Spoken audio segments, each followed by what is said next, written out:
Votre revue de presse vous est présentée par Grand Mouvement Liggéey Suñu Gox, C4 Shop, Mac Info Service, Visual Film Studio, Integral Groups, Line Image.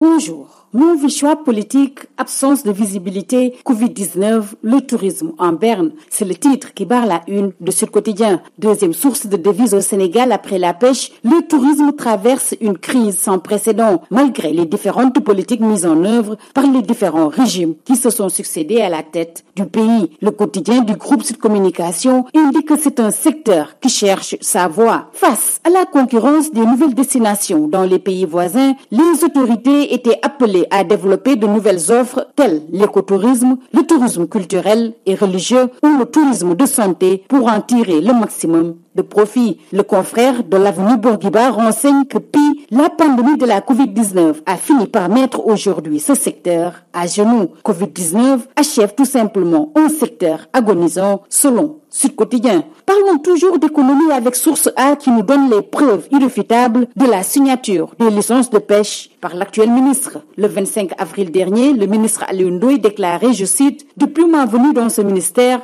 je n'ai pas signé une seule licence de pêche. » Mais en réalité, indique Source A, le 17 avril, il avait fini de parapher au moins 4 licences de pêche. Il s'agit des licences numéro 170, 171, 173 et 174. Toutefois, le conseiller en communication du ministre de la Pêche informe avoir vu 2 licences, mais précise que ce sont des renouvellements. Il n'a pas signé de nouvelles licences, confie Patrice Sané à Source A. Les Échos s'intéressent ce matin à la distribution de l'aide alimentaire avec le général Ndiaye qui révèle les failles de Mansour. Le général qui dirige le comité de suivi du fonds Force Covid-19 informe qu'il faut reconnaître qu'en dehors du riz, pour les autres denrées, les kits ne sont pas complets. Il ajoute qu'il faut stabiliser le registre parce qu'il n'est pas fiable. Restons avec le général Ndiaye qui renseigne dans l'info que tout le monde ne peut pas être servi. Pour lui, il y a la nécessité de tenir un langage de vérité aux populations. Il ajoute qu'il ne faut pas donner aux populations de faux espoirs. Dans les colonnes de Sud Quotidien, il affirme que toutes les conditions sont réunies pour assurer la transparence et la traçabilité dans la gestion du Covid-19.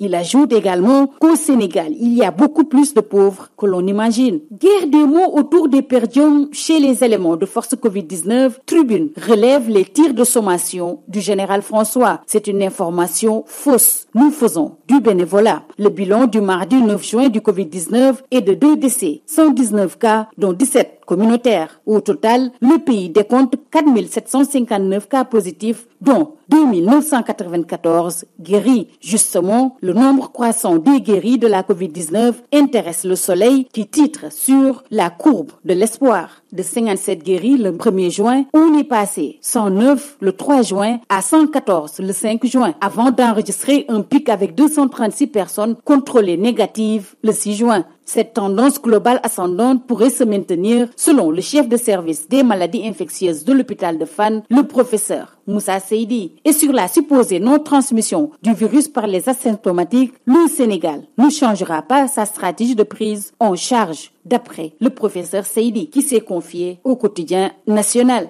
Intéressons-nous toujours à la gestion du Covid-19 par le président de la République. Moustapha Diop appelle à l'unité autour de Macky dans les Échos. Il déclare Macky Sall est l'homme de la situation, le bon père de famille qui a bien tenu la barque et pris les bonnes décisions en temps opportun. Restons avec Moustapha Diop qui, dans l'AS, se dresse en bouclier de Macky Sall. Il invite ses camarades de l'APR et de Benno à se donner la main pour constituer le premier cercle vertueux autour du président. Le ministre Moustapha Diop de conclure par, je cite, « Macky Sall nous a administré la preuve qu'il gouverne pour le peuple et dans l'intérêt général ». Fin de citation. Controverse autour d'une dépouille à Touba. Des jeunes s'opposent à l'enterrement d'un salafiste présumé. Les faits ont eu lieu hier d'après Vox Populi dans le village de Karniang au centre de Touba. Seydina Mohamed Nyon déclare « Il n'est pas mouride et n'a jamais cru à Serigne Touba. C'est un ibadou salafiste ». Vox Populi renseigne Baye Morsar, 70 ans, finalement inhumé au cimetière Bahia à Touba. Vox Populi s'intéresse à l'interrogatoire dans le fond d'un de ses complices présumés, Bouga, enfoncé dans ses bagages.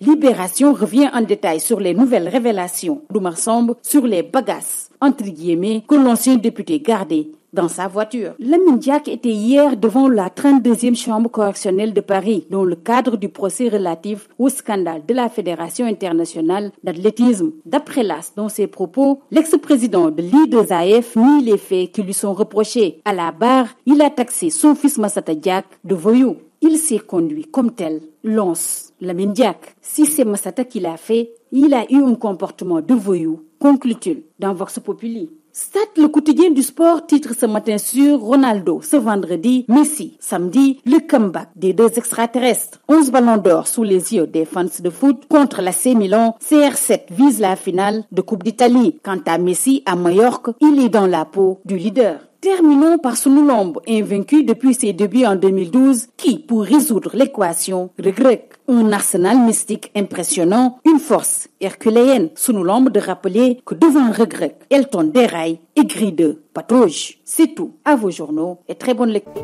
Votre revue de presse vous est présentée par Grand Mouvement Liggéey Suñu Gox, C4 Shop, Mac Info Service, Visual Film Studio, Integral Groups, Line Image.